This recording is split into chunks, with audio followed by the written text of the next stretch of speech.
In a world where every smile can be a mask and every handshake a performance, the truth about who someone really is often hides beneath layers of charm and intention. You move through life surrounded by people, some sincere, some not, and yet it's easy to miss the subtle cues. Because deception rarely announces itself, it whispers.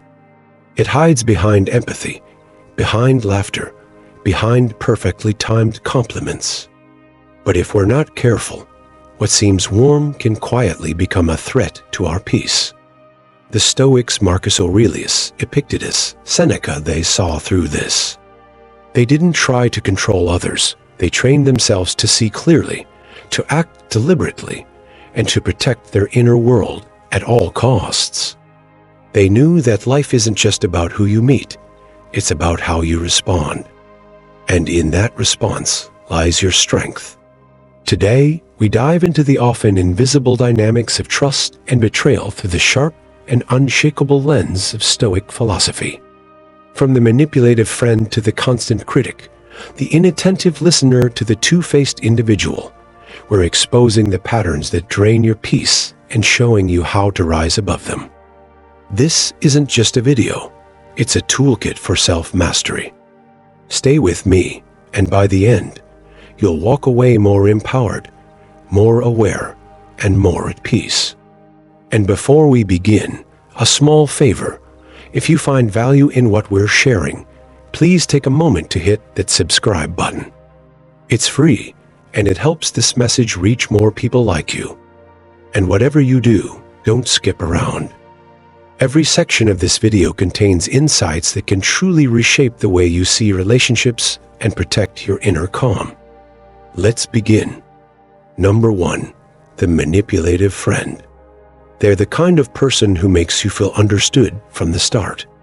Their gaze feels steady, their words comforting, and their timing perfect.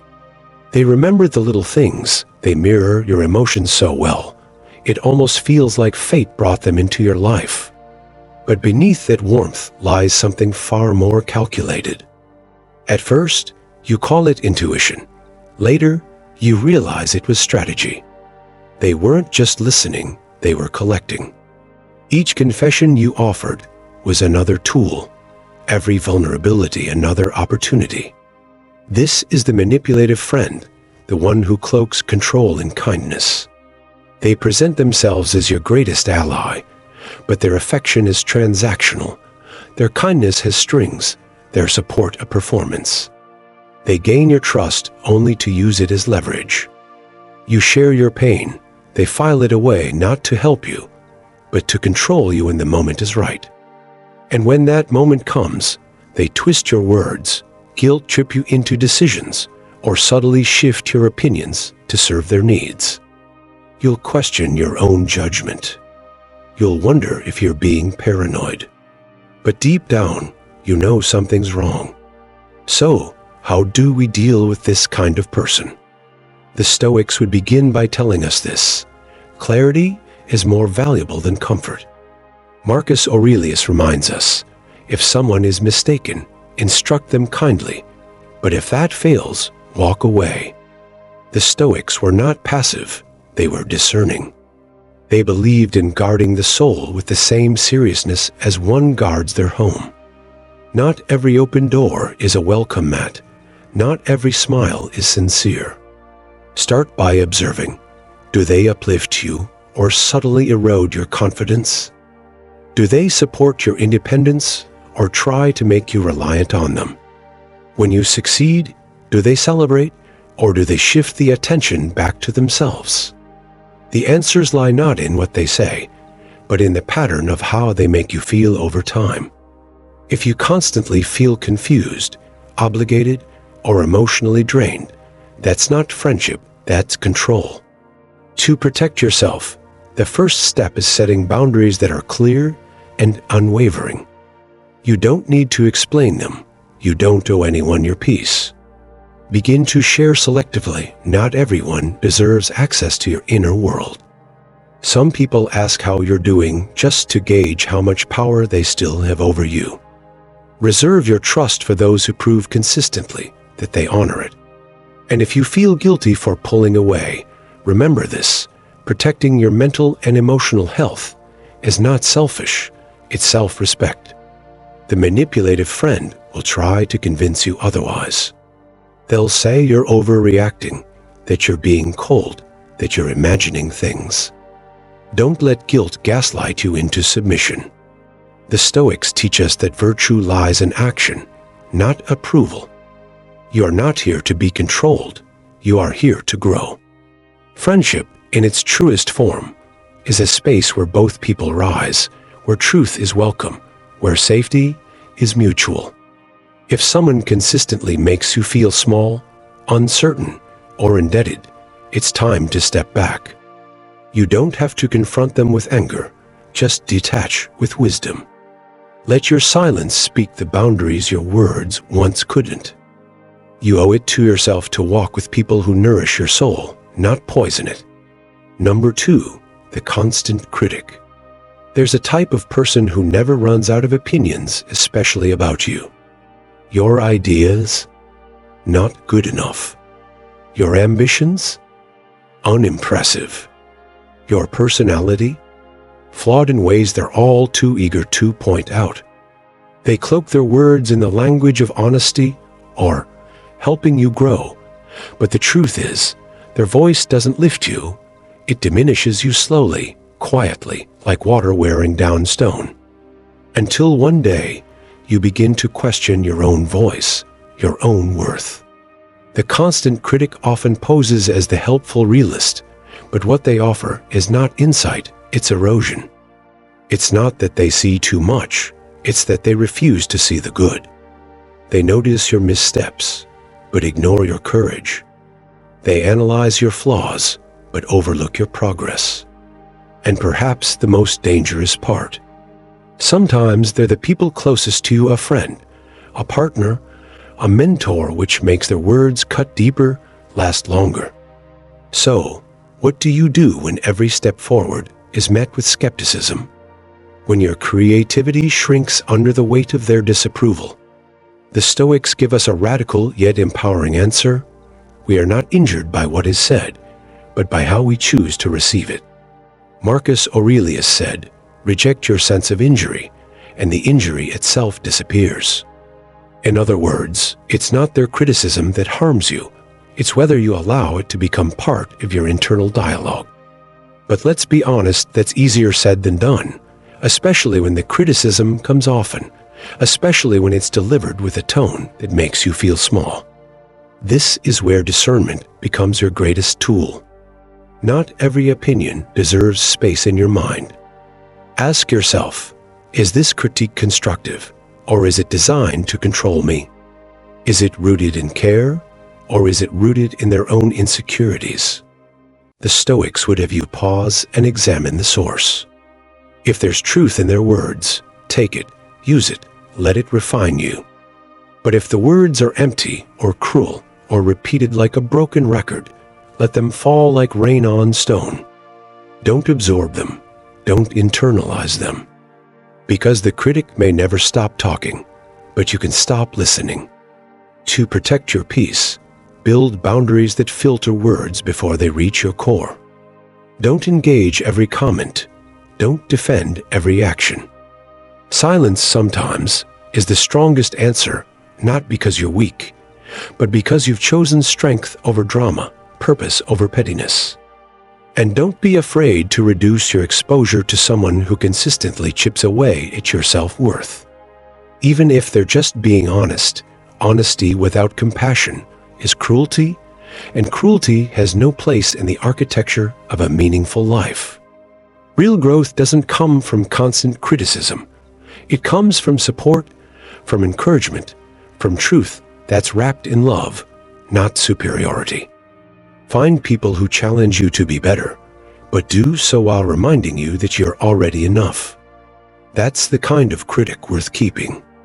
The rest? Let them speak, but don't let them shape you. You're not here to shrink to fit someone else's comfort zone. You're here to expand into everything you are meant to become. And that journey begins when you stop letting critics define your limits and start letting your own clarity define your path. Number 3, the superficially friendly. They have the brightest smile in the room. They know your name, ask about your day, and laugh at your jokes, even the bad ones. They show up everywhere, the parties, the group chats, the photos. At first glance, they seem like the kind of person everyone wants around, warm, outgoing, effortlessly likable. But beneath that glittering surface is something hollow. Their presence is frequent, but their loyalty is absent. Their kindness is broad, but never deep. And when life gets hard, they're nowhere to be found. This is the superficially friendly person. They're masters of the social game, smooth with words, generous with compliments, but reluctant to step into anything real. You may think you've built a connection with them, only to realize later you're just another stop on their tour of shallow attention. When you're struggling, they go silent. When you need something meaningful, they vanish. Their warmth was never about you. It was about being liked, about being seen, about maintaining the illusion of connection without the burden of commitment. Stoicism teaches us to value the depth of our relationships, not their quantity. Seneca reminds us, associate with those who will make a better man of you. Welcome those whom you yourself can improve. What does this mean in practice? It means we must be intentional about who we allow into the inner circle of our lives. Not everyone who smiles at you is a friend. Not everyone who shows up is showing up for you. The Stoic understands that true friendship is not built in loud rooms or fleeting interactions. It is built in the quiet spaces where support is offered without asking, where presence is unperformative, and where truth is never sacrificed for appearances. The Stoic seeks companions of substance, those who speak less but mean more, who may not show up everywhere, but are always there when it matters. So, how do we navigate the world of the superficially friendly? First, we stop expecting depth from those who've only ever skimmed the surface.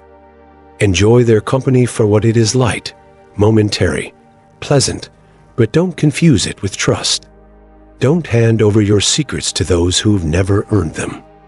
Save your emotional energy for the people who show up not just in the sunshine, but in the storm, those who aren't afraid of silence or pain, or sitting with you in uncomfortable moments. True friendship requires effort, vulnerability, loyalty, and the courage to show up even when there's nothing to gain. That kind of friendship might be rare, but that's what makes it sacred.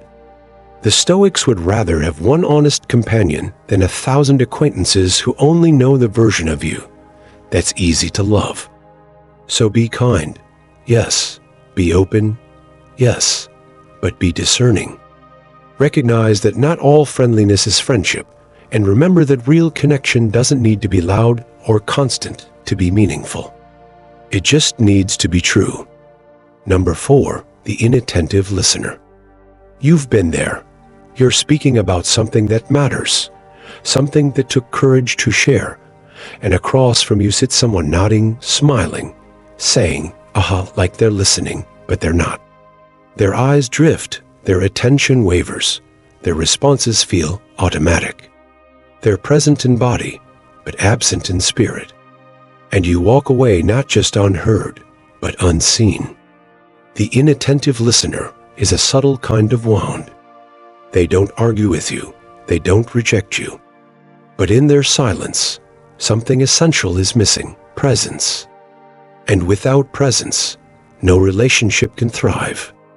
Because communication at its core is not about words, it's about connection. And when that connection is missing, you feel it deeply. You begin to question whether your words matter, whether you matter.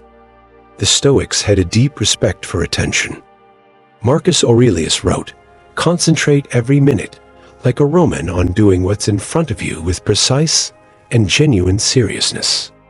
For the Stoic, attentiveness isn't optional. It's a practice, a sign of respect, of discipline, and of virtue. To truly listen is to honor another human being's existence. It's to say, without speaking, "You matter enough for me to be fully here." And that's the difference between a relationship that empowers you and one that quietly drains you. When someone consistently fails to engage with you, to hear you, to meet you halfway in conversation, they are not just ignoring your words, they're eroding the trust between you. Because if someone can't be present with you in the small things, how can they stand with you in the big ones? So, what can you do when faced with this kind of disconnection? First, look inward. Ask, am I communicating with clarity? Am I engaging from a place of authenticity? Sometimes all it takes is a simple, direct question to snap someone back into the moment. But if your presence still doesn't seem to register, Stoicism offers a powerful reminder. We cannot control others. We can only control ourselves. Call it out gently. Let them know that you feel unheard. Invite them back into the space with kindness. But if they continue to drift, if they continue to treat your presence as background noise, it may be time to reevaluate what role they play in your life. Because your words are not disposable. Your time is not meaningless.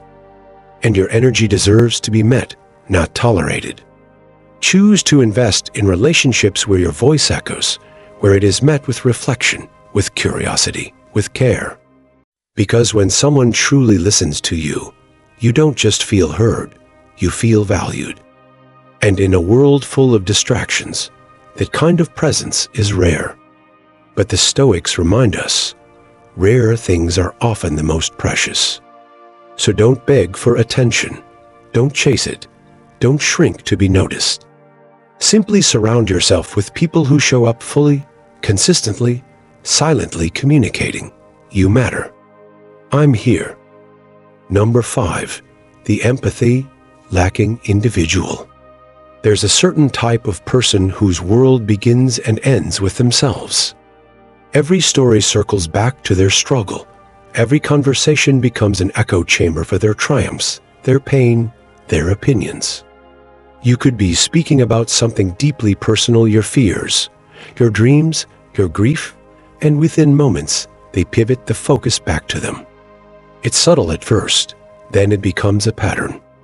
Eventually, you realize it's not just that they don't understand your emotions, they're not even trying to. This is the empathy lacking individual. Their presence can be disorienting because they often don't intend harm. They simply fail to notice the space you occupy, the reality you live in. It's as if your feelings are shadows in a room where only their light is allowed to shine. And in their world, there's little room for your complexity, your hurt, or your humanity. But Stoicism gives us language for this. Epictetus taught that while we may not control how others treat us, we are always responsible for how we engage with their behavior. A person's lack of empathy is not a reflection of your value, it's a reflection of their limitations. And once we understand that, we stop pleading for emotional awareness where it cannot be given. Still, dealing with someone who consistently fails to validate or even recognize your emotions can feel lonely. You may try harder to explain yourself. You may start shrinking your emotional needs just to keep the peace. But here's the truth. You should never have to become less visible just to stay in someone's life. Emotional invisibility is a slow form of self-erasure, and the Stoics would never want you to accept that fate. So, what can you do? First, lead by example. As Epictetus said, we have 2 ears and 1 mouth, so that we can listen twice as much as we speak. Practice empathy in your own interactions. Offer the kind of emotional presence you wish to receive. But don't expect that it will be mirrored back. Instead, observe. If your openness is consistently met with indifference, protect yourself. That doesn't mean shutting down. It means setting boundaries. It means recognizing that compassion for others does not require the sacrifice of your emotional well-being. You can care without carrying. You can listen without absorbing. And you can offer understanding without becoming responsible for someone who refuses to offer it in return. If they continue to overlook your needs, limit your exposure, not with bitterness, but with wisdom. The Stoic seeks balance, and in relationships, that means being surrounded by those who respect both your silence and your expression, those who are present when you speak and stay when you are hurting. The absence of empathy is not just a lack of emotional depth, it's a danger to your inner peace. Because when your emotions are constantly dismissed, you begin to question if they're even valid. Don't fall into that trap. Your feelings are not up for debate. They are real, they matter. And the right people will hold space for them. The Stoics remind us, it's not about changing those who cannot see you. It's about making sure you remain visible to yourself. Number 6, the Constant Irritator. They always know just what to say to unsettle you, to poke, to prod, to trigger just the right nerve. Their jabs are never overtly cruel, just subtle enough to pass as jokes, light enough to be brushed off, but sharp enough to sting.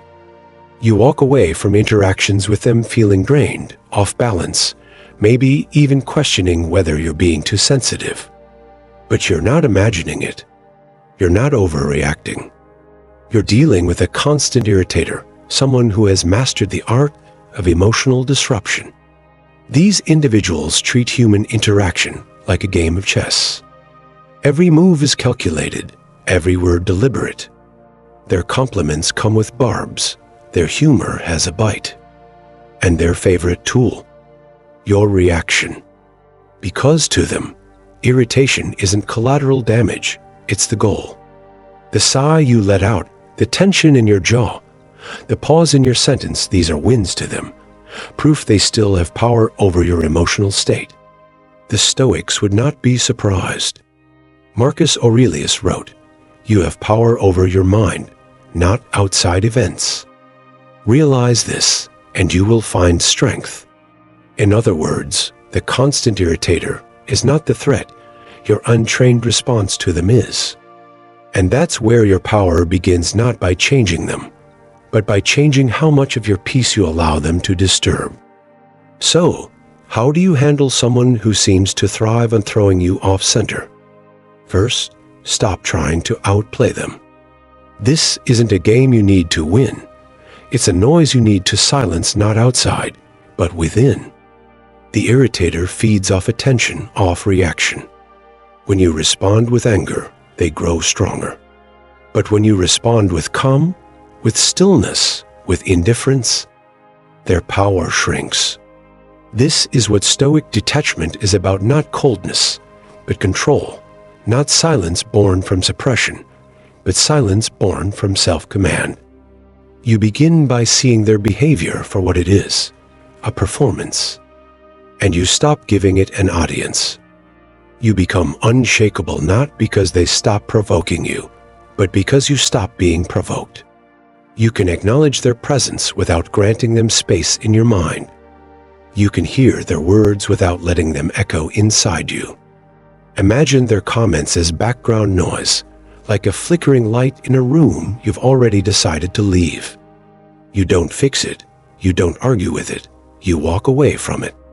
Now, that doesn't mean you must tolerate abuse. If the irritation turns toxic, set boundaries, speak up, remove yourself if necessary. But know this, the strongest boundary is often invisible. It's the one you draw internally when you decide, this person does not get to control my emotional weather. That's Stoic power. Because true strength is not never feeling irritated, it's being able to move through irritation like a mountain moves through wind, untouched, unmoved, and unconcerned. Your peace is not a reaction, it's a decision. And once you make that decision, the irritator loses their grip. Number 7, the eternal victim. No matter the season, no matter the day, no matter the circumstance, something is always going wrong in their life. To speak with them is to enter an ongoing storm. Their problems are endless, and somehow, none of them are ever their fault. You try to help, you offer advice, support, your energy. And for a while, it feels meaningful, like maybe your presence is making a difference. But then comes the pattern, the same stories, the same complaints, the same helplessness. And you start to realize, this person isn't searching for solutions, they're searching for sympathy. The eternal victim doesn't want change, they want attention. And often, without realizing it, they begin to siphon your energy to fuel their own cycle of suffering. You become the fixer, the listener, the emotional anchor. But the more you give, the more depleted you feel. Because their problems are not puzzles, they're anchors. And instead of lifting them, they pull you down. This is one of the most emotionally deceptive roles someone can play. They don't attack you, they don't manipulate in obvious ways. Instead, they wear you out with their dependency. They weaponize helplessness, and over time, their inability to move forward becomes your burden to carry. But Stoicism has a different view of suffering. Epictetus taught, it's not what happens to you, but how you react to it that matters. The Stoics believed suffering was not a fixed state, but a test and invitation to grow, to respond with strength, not surrender. And in that light, the eternal victim's refusal to take responsibility is not just exhausting, it's a rejection of their own power. So, how do you love someone like this without losing yourself? The Stoic answer: empathy with boundaries. Yes, you can care. Yes, you can listen. But no, you're not responsible for carrying their entire world. Because doing so doesn't help them, it enables them. Every time you take ownership of a problem they refuse to face, you delay their growth. You rob them of the very struggle that could make them strong. Stoicism teaches us to focus on what we can control, and sometimes that means acknowledging that you can't fix someone who doesn't want to be fixed. You can stand beside them, but you can't walk their path for them. You can offer support, but you can't live their life. And once you see that clearly, you'll understand. The most compassionate thing you can do is step back not in coldness, but in clarity. Set boundaries not as a wall, but as a mirror. Reflect to them that their healing is their responsibility. And if they resent you for it, know this: sometimes people would rather stay in their chaos than face the discomfort of change. But you don't have to join them in that choice. Your peace matters. Your energy matters. And if a relationship is constantly draining you while offering no growth in return, the Stoics would say, that's not a relationship, that's a lesson. Learn it and move forward with grace. Let your compassion be strong, not sacrificial. And remember, support is not the same as rescue. You are not the savior in someone else's endless story of suffering. You are your own steady flame. Protect it. Number 8, the two-faced individual. They smile in your presence and slice your reputation the moment you walk away. To your face, they're kind, attentive, maybe even affectionate. But behind your back, they transform suddenly critical, dismissive, even cruel. The two-faced individual is one of the most dangerous people you'll ever encounter, not because they're loud in their betrayal, but because they're quiet, subtle, and calculated. At first, it's confusing. You hear things from others' comments they made, rumors they spread, and you want to give them the benefit of the doubt. Surely there's some misunderstanding. But the pattern keeps appearing, and slowly, the truth becomes undeniable. The person who once made you feel safe is the very one undermining you. This kind of duplicity is a betrayal not just of trust, but of the very foundation of human connection. And it can leave you feeling hurt, exposed, even humiliated. But the Stoics would remind you, their deceit says everything about their character and nothing about your worth. Marcus Aurelius wrote, "The best revenge is to be unlike him who performed the injury." In other words, when someone stoops low, the true power lies in refusing to meet them there. The two-faced individual thrives on chaos. They stir conflict, plant seeds of doubt, and observe from the shadows as relationships fracture. Why? Because, for them, authenticity is threatening. Real connection requires vulnerability, and they are far too afraid of being seen for who they truly are. So they hide behind masks, shifting depending on the room, the audience, the advantage. But you don't have to play along. Stoicism gives us a clear directive here. Choose your company carefully. Seneca said, "Associate with people who are likely to improve you." And the unspoken half of that sentence is this: walk away from those who only pretend to support you not out of anger, not out of spite, but because your peace is more important than appearances. So, how do you handle a two-faced individual once you've uncovered the truth? First, accept it fully. Stop hoping they'll change. Stop giving them second chances in the name of diplomacy. You're not being unkind by stepping back. You're being honest. Then, reduce your emotional investment. Don't waste time trying to expose them. Don't try to match their manipulation.